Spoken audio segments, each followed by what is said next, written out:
hence massive fighting, massive casualties.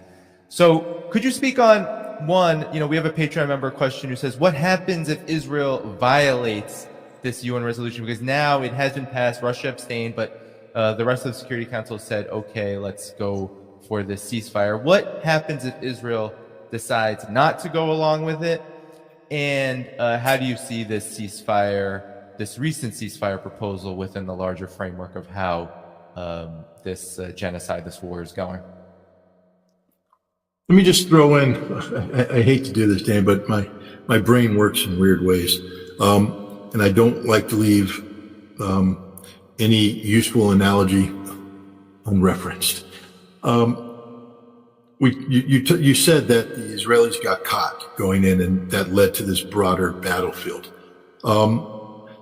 That does somewhat alter the proportionality debate.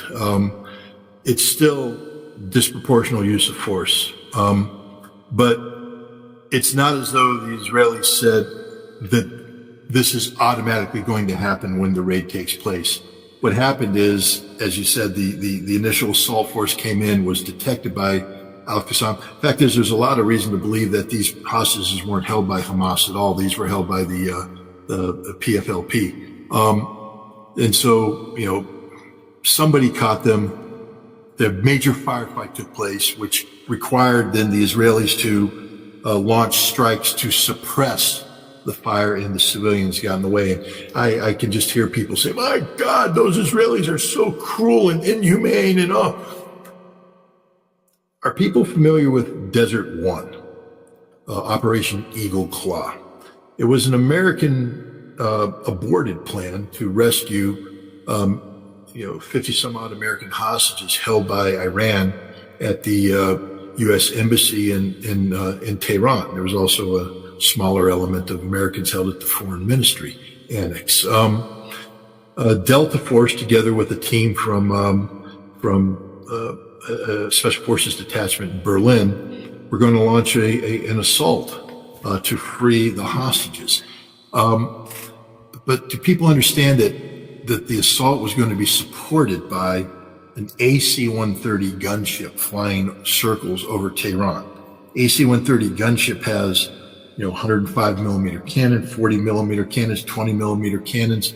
And if the mission had been compromised, because the idea is that they would seize the hostages, take them to a soccer stadium, and then helicopters would fly them out to an airfield that had been seized by U.S. Army Rangers, and C-141 transports would fly in, load the hostages on, then everybody would leave. The helicopters would fly out to the airfield, and everybody would leave. We'd blow up the helicopters, et cetera, et cetera. And if we got compromised, if the crowd in Tehran started to move, the job of the AC-130 was to lay down a wall of steel to prevent anybody getting near that stadium. And this meant that we could have killed, had we been called upon to do this, thousands, if not tens of thousands of Iranians. We would also have American aircraft flying in, ready to drop bombs and other things. We could have, had this operation gone forward, been in a situation where, in order to rescue 53 Americans, we would have killed tens of thousands of Iranians. That is literally the definition of disproportional response.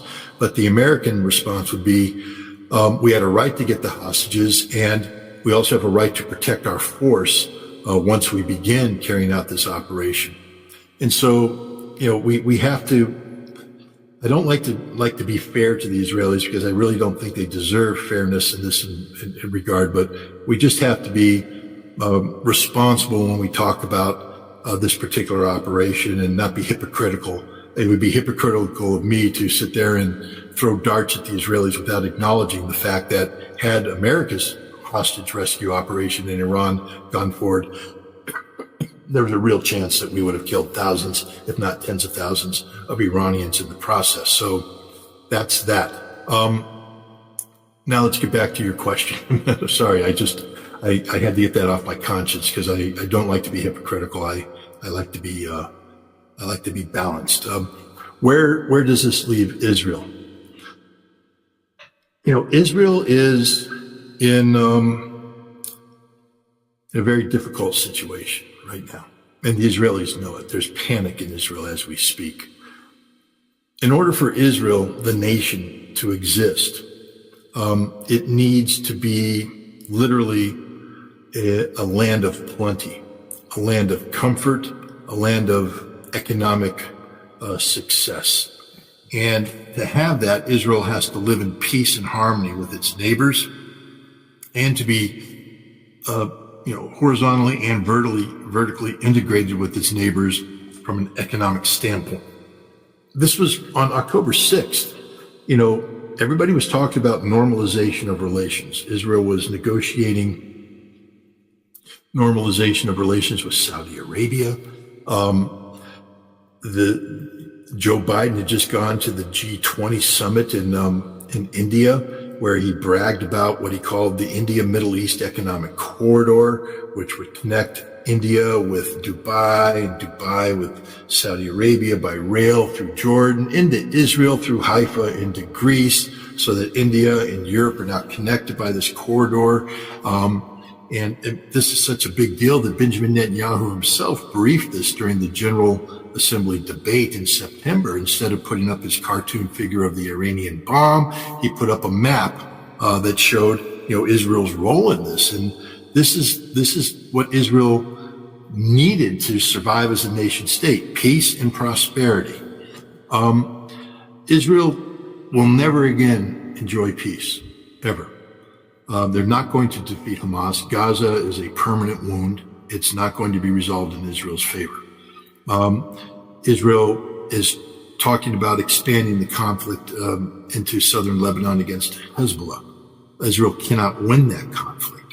I think one of the reasons why Israel hasn't yet launched that invasion is because they were reminded of that fact by Hezbollah, who successfully took out several Iron Dome sites in the vicinity, letting the Israelis know that they can take out all of the Iron Dome sites, and Israel will have no ability to protect itself from tens of thousands of rockets that'll land on Israel, fired from Hezbollah on a daily basis. And if you hit Israel with enough rockets over enough period of time, Israel doesn't exist.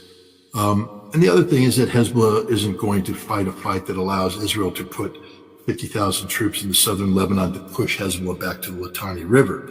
Hezbollah has gone underground, just like Hamas did in Gaza. And while Israel is digging and fighting Hezbollah there, Hezbollah will appear in the rear of Israel and take Galilee, take the northern. Hezbollah will ensure that the next fight between Israel and Hezbollah isn't going to be fought amongst southern Lebanese villages, but amongst the villages and towns of northern Israel. And Hezbollah will win this fight. Israel now knows this. The Houthi have shown that, Israel's sea lines of communications are vulnerable and have been successfully interdicted. And Israel has suffered billions of dollars of economic loss as a result. And then this continued attacks from Gaza, from Yemen, from Hezbollah, from Iraq now. The pro-Iranian Shia militias are now firing drones and cruise missiles that are striking Haifa, the city of Haifa. The bottom line is Israel will never know peace as long as it continues this current stance. The India-Middle East Economic Corridor is finished. It is not going to be revived. The concept of normalization of relations between Israel and its neighbors is ridiculous. Israel has lost the support it enjoyed amongst other nations around the world. In fact, the only nation that unabashedly supports Israel is the United States. Everybody else is turning their back on Israel. Israel has lost the world, which means that if this is not rectified, and it won't be rectified, that millions of Israelis are going to start asking themselves the question, can we continue to live in Israel? Is it the quality of life that we were expecting? Is this a healthy enough economy? Do I want to subject my family to the economic pressures and the psychological pressures of living in a besieged Israeli state? And the answer is no. Millions of Israelis have dual citizenship. They hold second passports. And we've already seen hundreds of thousands of them flee Israel. And if this situation deteriorates, you'll see millions more. And as Israel depopulates, it becomes less and less viable as a nation state, especially in terms of the singular state. Israel's in big trouble. The only thing that's holding Israel up right now is the support of the United States. The United States just passed a resolution now that's been voted in favor of by the Security Council. If Israel disregards this, they're going to lose the United States. The United States will have no choice but to move forward and impose some sort of restrictions on Israel. And we can make the following observation. Throughout the modern history of Israel, especially since the 6-Day War in 1967, no Israeli prime minister has been able to remain in power without the support of the United States. And no American president has been able to be elected without the support of the state of Israel. We have a situation now where Joe Biden is probably going to be compelled to decisively act against the state of Israel. And this is going to create tremendous political problems for him here in the United States. And we have a problem for Benjamin Netanyahu that he is going to have to act in a manner which alienates him from the United States at a time when his government is in collapse. And there may be the necessity for re-election, and this is going to damage him politically. So this is a big deal, this resolution. It puts both the United States and Israel, both Biden and Bibi, in a lot of hot water, which only then comes back to the point I was making. None of this promotes stability and peace. All of this promotes continued chaos and anarchy. And this will be disruptive to the region, disruptive to Israel, and probably prompt even more Israelis to flee. I don't see Israel lasting the decade. I don't see Israel as it currently exists surviving another 10 years. It can't. Its economy will collapse. And it's the political isolation will be real. And as you move forward with a two-state solution, that only works if both states are viable. But as Israel depopulates, and remember, if Israel is compelled to move towards a two-state solution, there's going to be big problems. There's going to be a lot of Israelis that say, we don't want to live in a two-state solution. They'll leave. The other thing is you have a whole bunch of West Bank settlers in there who have stolen land that they're going to have to be evicted. That is another guaranteed outcome from this. The settlers cannot be allowed to remain in any construct that is Palestinian land. If the Israelis move against those West Bank settlers, there's going to be a crisis of confidence inside Israel. Again, those settlers aren't going to say, okay, we're just going to stay in Israel. These are Brooklyn Jews who fled the United States knowing they were going to steal land and stay there. These are people who don't believe in hard work. They don't believe in earning anything. They're thieves. They're thugs. They're murderers. They're bandits. And when they lose their settlements, they're going to go back to where they came from, the United States or Australia or Canada or Europe. They're not staying. Israel is going to depopulate and lose its most fervent, Zionistic elements, which means that the Israelis that stay behind are going to be those Israelis who are conditioned to the understanding that Israel has to live peacefully with their Palestinian neighbors, which means that the Zionist entity, this Zionist experiment, is finished, and that whatever emerges from this isn't going to be called the State of Israel. It's going to be called the State of Palestine. And hopefully it will incorporate a significant Jewish population, of course, a significant Muslim population, a significant Christian population, Druze population. The current population of Palestine is going to have to come together and learn to live together. I had an interesting question from somebody the other day who talked about maybe the Irish could provide some sort of guidance based upon the Northern Ireland compromises that have been made in terms of governance between Catholics and Protestants. And I thought that was a genius idea. So who knows what the future holds, but none of this bodes well for this entity known as Israel today, this Zionist state, the future does not look bright for them at all. Yeah, and when you mentioned the United States possibly, turning on Israel, or at least placing pressure on Israel to comply with something like this UN Security Council resolution, I immediately hearkened to this, to this video clip, this interview, or a brief press report that Antony Blinken gave now in Egypt, and I just want to show what he said, and of course, and have you react to it. Israel. Oops, sorry about that. Because, and then we can finish up here, because I think it goes to show that there's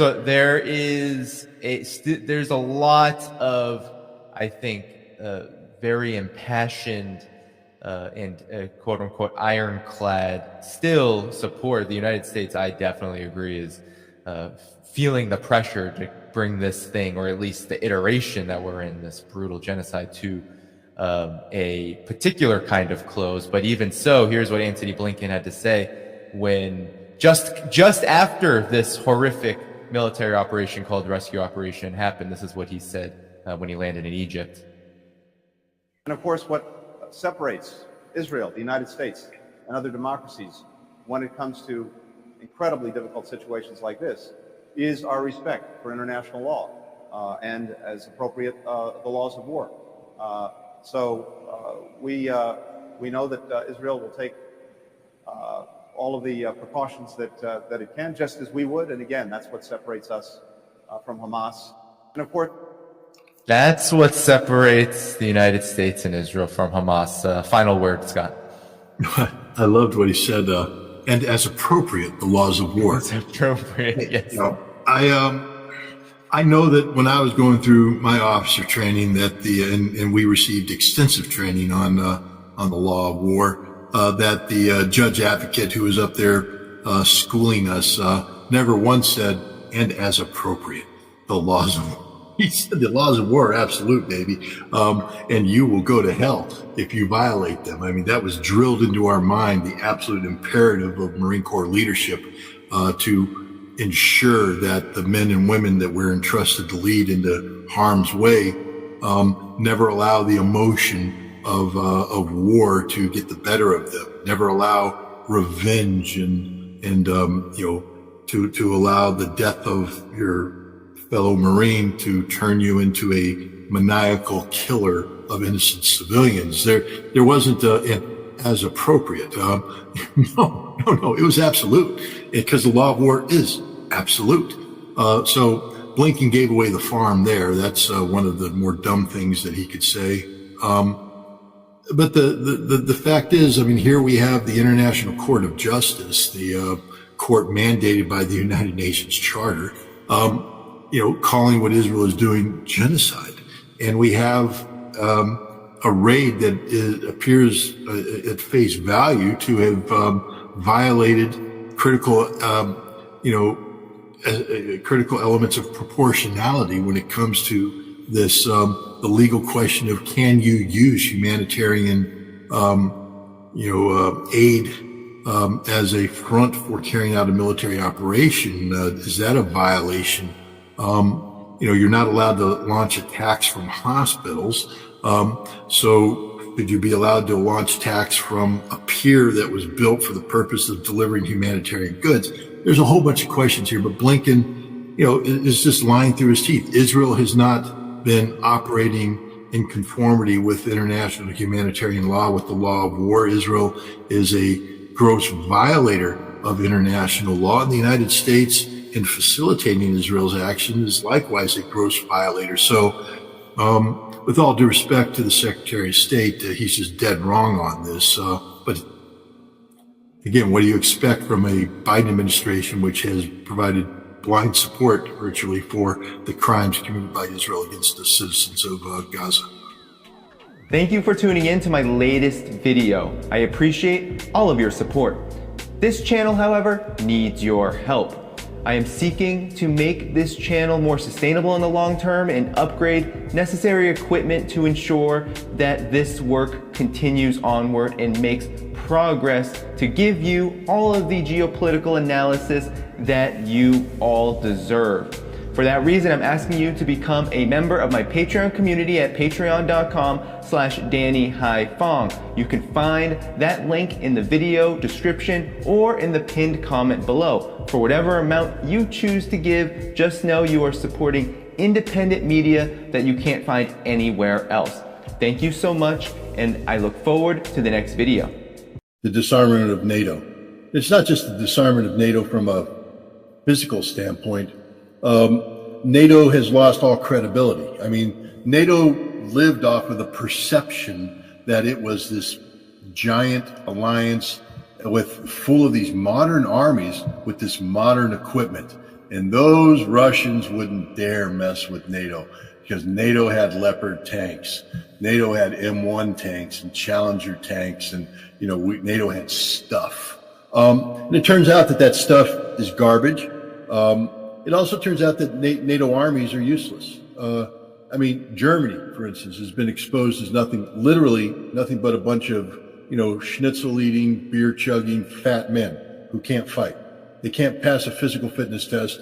They haven't maintained any of their equipment.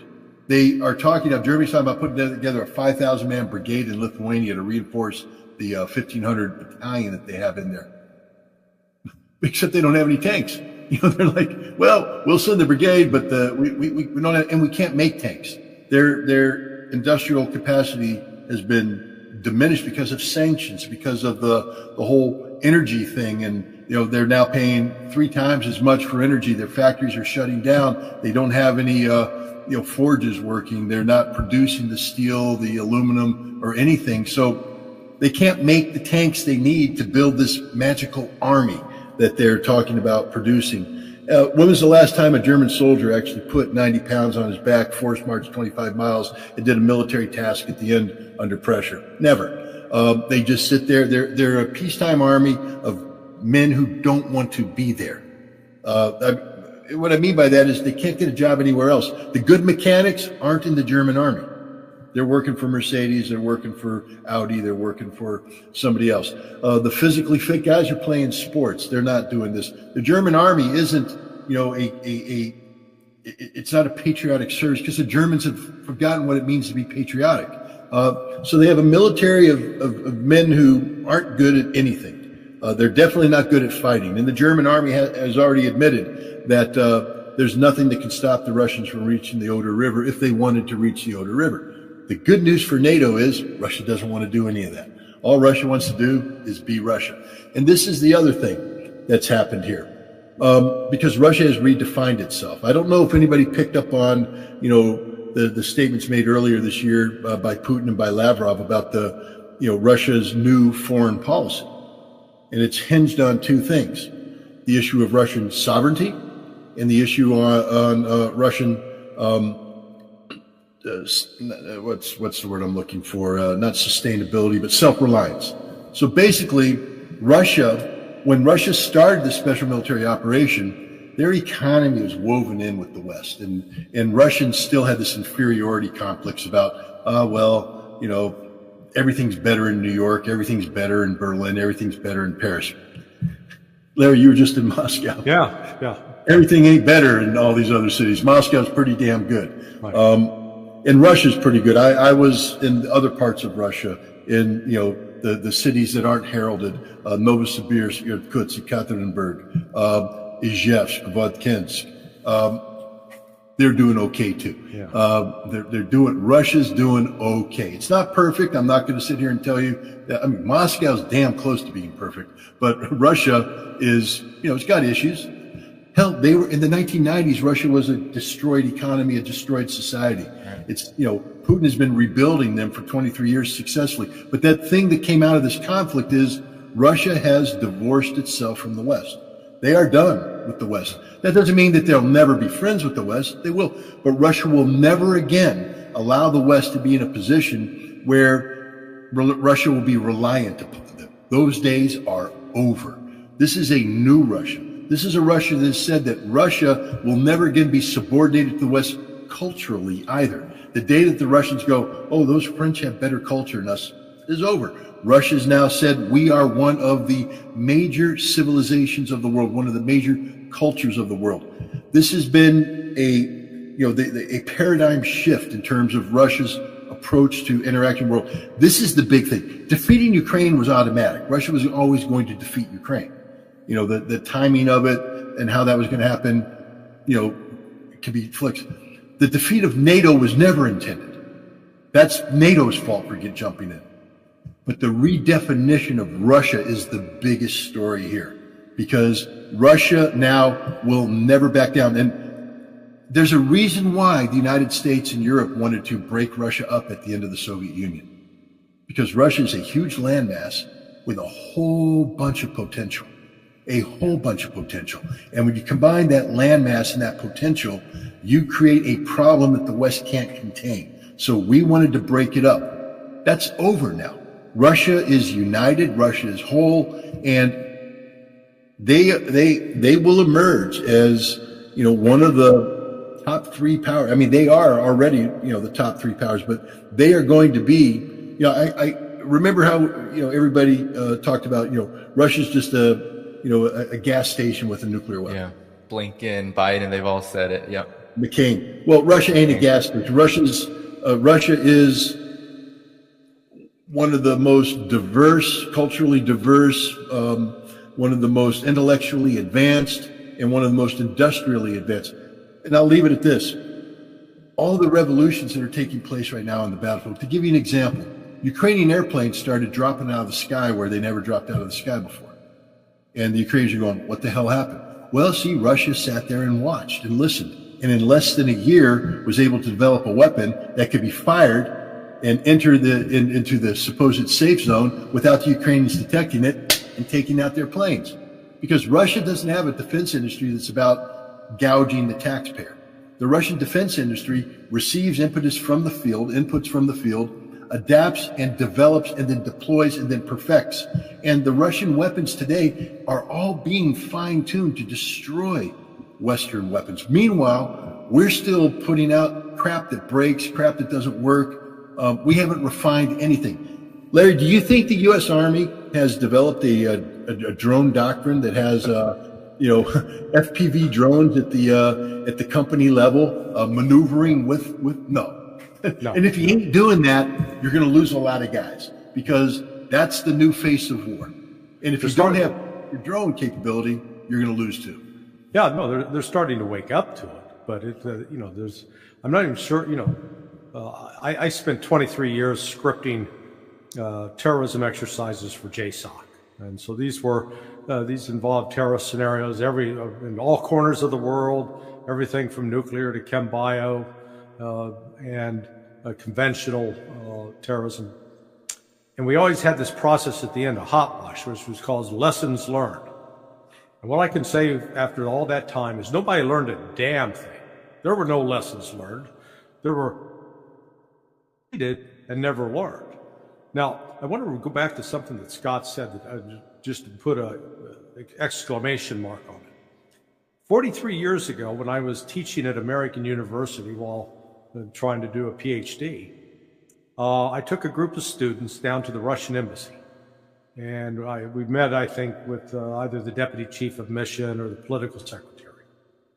At that time, the Soviets, these guys were Russian, they were insecure, and they showed their insecurity by bragging and being would overstate things. And it was so evident that they doubted themselves.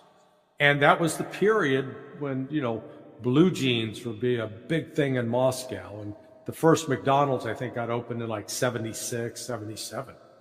Why that's important is I stayed 4 blocks from that McDonald's restaurant. It's no longer a McDonald's, gone.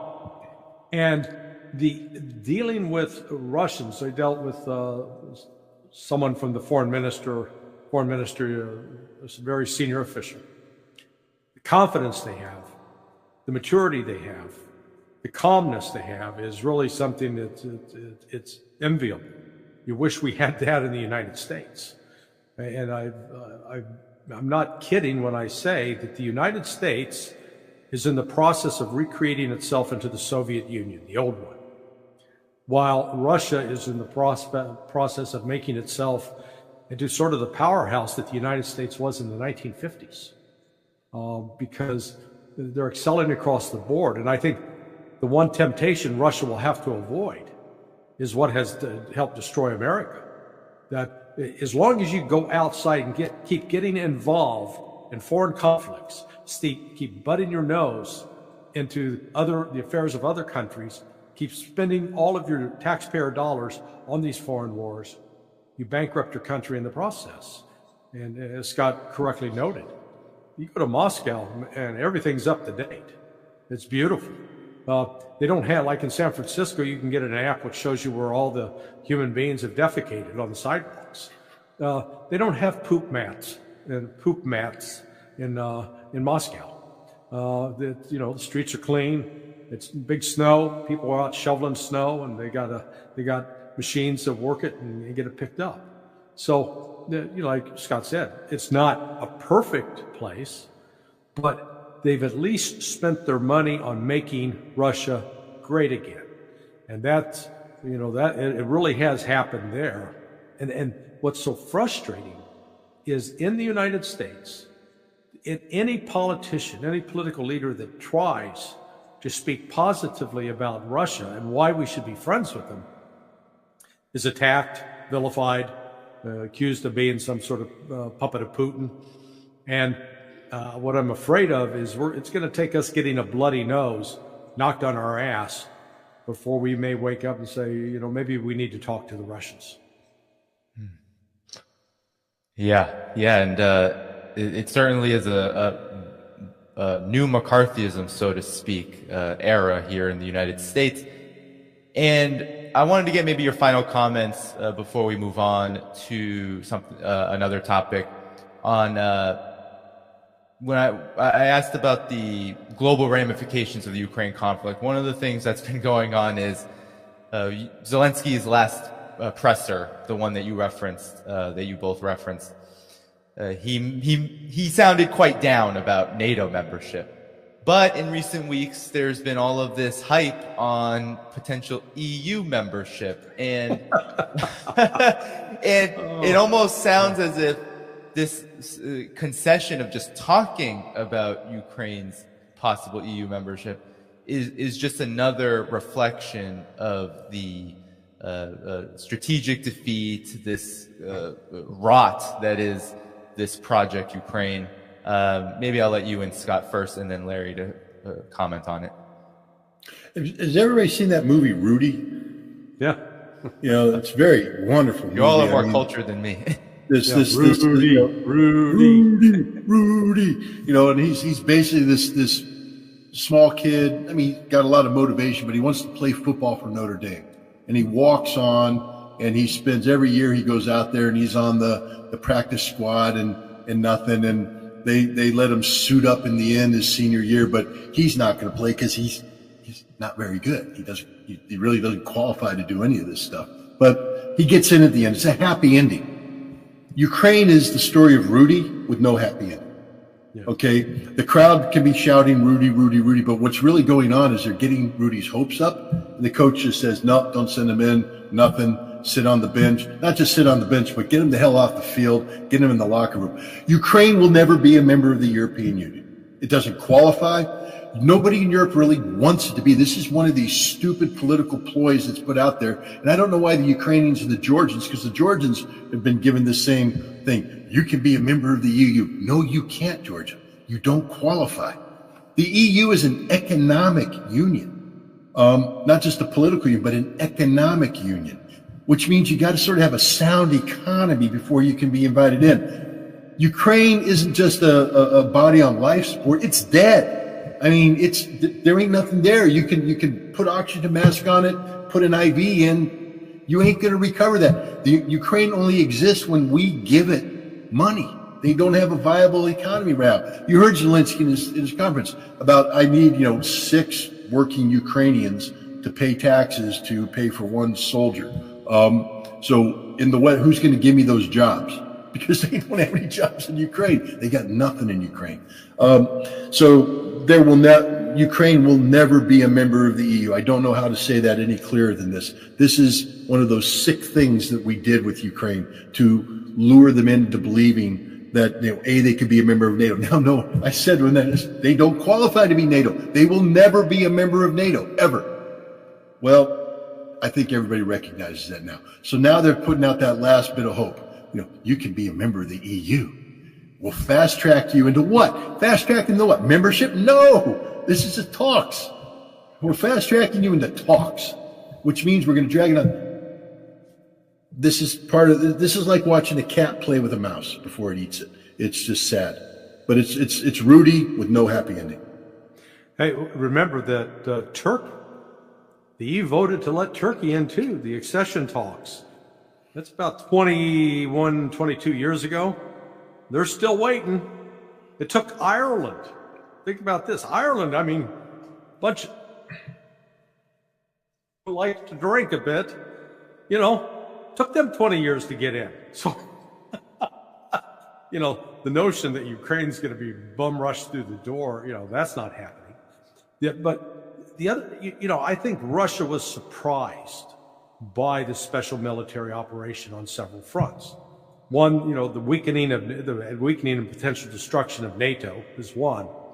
But then it really gave the impetus for BRICS and the rise of Brazil, Russia, India, China, South Africa, creating an alternative economic system outside of the U.S. dollar denominated reserve system. And we're seeing, this week the United States thinks it's being cute that, we're going to pass a law and we're going to take that $300 billion that we stole from Russia. We're going to give it to Ukraine. Boy, that'll be a game changer for them. Yeah, it might mean that, Zelensky can buy more cocaine, okay? But apart from that it's what the message it sends to the rest of the world is, if we do business in U.S. dollars, this United States can take our money anytime they want.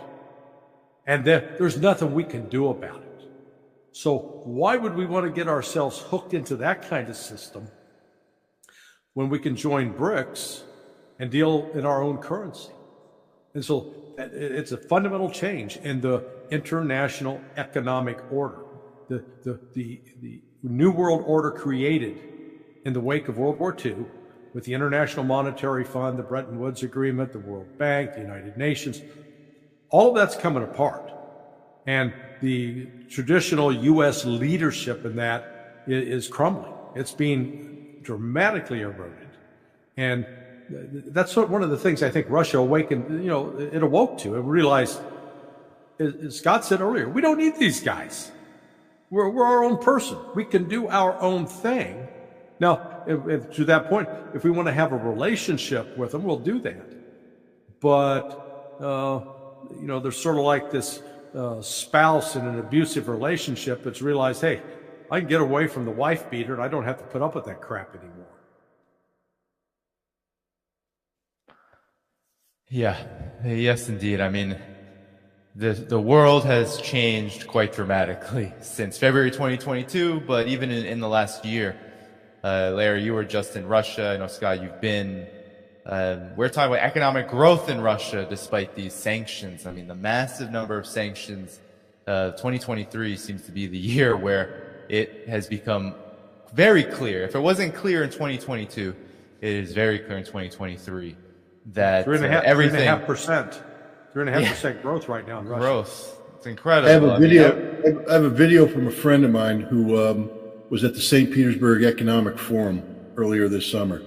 And he was walking around and he just sends this video and he's showing all the pavilions and everything. And then he just turns and he goes, "Thank you, Joe Biden." Because it's the greatest success out there. These sanctions have just backfired like you wouldn't believe. Again, Larry knows this. Danny, you know this well. I ain't an economist, okay? I'm a very simple guy. I'm not, one of these gee whiz, McNamara's gee whiz guys that's good with numbers and all that stuff. But in December of 2021, I wrote an article that said, if they try to sanction Russia, it will backfire and be the end, because I know enough about gas stations to know that if you've got a big old, Humvee that chugs diesel, you need a gas station that sells diesel at an affordable price. And Europe was this big old Humvee that chugs diesel, and Russia supplied the diesel. And by sanctioning Russia, they cut off the diesel supply. And now the Humvee's out of fuel. It don't work. It's sitting in the corner, rusting, falling apart because there's no spare parts. A Marine can understand that. You don't have to be an economist to understand that. Europe shot itself in the foot with these sanctions. Russia, meanwhile, was liberated from the oligarchs. All the money the oligarchs were taking out of Russia now stays in Russia, reinvested in Russia.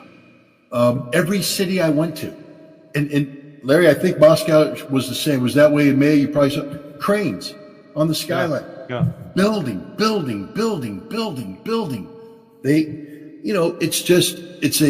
It's a growth economy at a time when the West is still, I think the EU just passed their 14th round of sanctions or something like that. I mean, the first 13 were so good, they had to go to 14. It's ridiculous. Well, again, the book that needs to be written it'll be a short book, where economic sanctions worked. Yeah, I would challenge anybody to cite me a single example in history where a country imposed economics, in particular economic sanctions, on another country, and it compelled that country to both either change its policies or change its political leadership, or both. Yeah. Not a single. I mean, the United States keeps trying it over and over and over, and what happens? Cuba? Iran? Russia. Iraq looks strong right now. Venezuela looks strong, and it's not a strong country normally, but it is. It doesn't look like it's changing. Syria too. Yeah. So I was never asked to write this when I was at CIA, but somebody said, "Hey, give us an assessment. Can sanctions work?" And I said it would be a pretty brief, succinct paper. No, they don't. Don't do it. Find something else. Well, sanctions is not a policy. It's the lack of policy. Yeah. When we impose sanctions, what we're saying is we don't know what to do, and so we're going to punt. We're going to put sanctions in place to buy time, to look like we're doing something while we do nothing. Meanwhile, all we do is end up isolating ourselves further. Our strength came from the fact that we dominated the global economic system. And the only way you continue to dominate is by having people buy into it, and then they buy into it. Now you can, if you're smart, you manipulate on the sidelines. You don't do the big thing because you want them to continue to buy into it. You want them to keep coming. You want them to keep signing up, get more subscribers, but manipulate on the sideline, control indirectly. And if you're clever, you own the whole world. No, well, see, politically, we can't do that because we have to have Marco Rubio and, Ted Cruz and all these other idiots. We're strong. We're America. Like Tony Blinken. I know we might get to China, but, we can only deal with China from a position of strength. Really? How about just dealing with China? That would be nice. But the point is, we screwed up because we sanctioned everybody and they end up saying, well, we don't want to play anymore. What do you think is going to happen, Larry, when they take $300 billion from Russia? Because up until now, we've had Janet Yellen and others say, we can't do that because that's illegal. And Russia's going to put, Russia will take back loans that U.S. companies were expected to be repaid. Russia will just confiscate. They got $300 billion worth of infrastructure in there they'll just nationalize. Yeah. So it's foolish. And it also means that nobody's ever going to want the dollar again or the euro again, which is happening right now. That's what the whole impetus behind de-dollarization isn't that the dollar is a weak currency. Actually, the dollar on the international trade is a very strong currency. Look at when you trade in the dollar, you don't have any of this messy currency exchange rates and this complication. things happen smoothly because everybody's using the same currency. How stupid were we to end that system? What we've done now, though, is make the dollar a suicide pill, because now, SWIFT, I can't do, I'm a sovereign nation, I want to do something, but I can't now because my dollars touch or a dollar I use touched the banking system. So now the U.S. government can tell me what to do. I mean, the arrogance of the Congress to say, if you touch a dollar, we own you. And then we say we want everybody to have their fiscal, their reserves in dollars and euros, again, because of the ease of commerce. And we put them in banks so that things are convenient, things are fast, the transaction, and then we seize them. And people are going to go, well, I know it's inconvenient for me to trade with renmin and rupees, but ain't nobody going to be seizing my money. America has basically navigated itself out of a winning position. We were controlling the world because we had a system in place that enabled us to control the world with very little effort. And we've thrown that away because of sanctions, this arrogance, etc. And the world will never go. BRICS was a Division III football team a couple years ago. They weren't very, it was like BRICS, the potential of BRICS. Maybe someday they'll grow up. Bam, instant adulthood. Not because BRICS suddenly, blossomed, because America became such a bad option. Then everybody went, got anything else out there? BRICS. And look, BRICS had to grow up quick. The South Africa summit they had, that was called rapid adulthood, where they had to come in. They talked about expanding. Russia's taking over BRICS on January 24th. They're going to expand and even expand more. They're off to the races now. Good job, America. Good job, Tony Blinken. One other thing on this, that America really is like poked one of its eyes out when it pushed Russia off SWIFT. Because why is that? Well, if you're transacting in dollars, any transaction in dollars going through SWIFT is going through the United States electronically, which means that NSA can pick that up and monitor every single transaction. So now what we've done is, we're not going to look any. We just poked our eyes out, so Russia can go do, if it was engaged with some skullduggery with its money, we're not going to see it now. And I mean, that's another self-inflicted wound. It just shows how stupid and short-sighted these people are. They just they want to do things. To show you, build on what Larry just said, tankers, old tankers. Russia's built this ghost fleet. I have to laugh about this because if you remember the arrogance, we're going to put a cap on Russian oil. Yeah. Really? Oh, they're doubling down on that supposedly. That's we're going to deny Russia insurance. Really? And you don't think Russia has a plan? So Russia went out and bought all the old tankers in the world, and they filled them up with oil. And now we don't know because they bought them not with dollars. They bought them on a market that we don't control anymore. We have no clue how many tankers Russia has and is operating. We have no idea what's going on. All these people that used to run the world oil thing and, I could predict the price. You can't. Because they don't know what Russia's doing. They have no clue what Russia's doing. Because half of what Russia's doing right now is being reported in channels that the NSA isn't collecting on anymore because we've allowed Russia unplug from the known knowables. So we are, this is my frustration with people who are supposed to be experts in the energy security business. They haven't a clue about Russia. They don't know anything about Russia.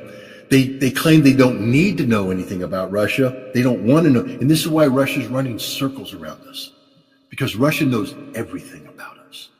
Russia is very knowledgeable about who we are and what we are. That's why Russia's so patient. Do you see any panic from Russia? Larry, did you see any panic? No panic. There's nothing but panic in Washington, D.C. Nothing but panic. Why? Because they have no clue what's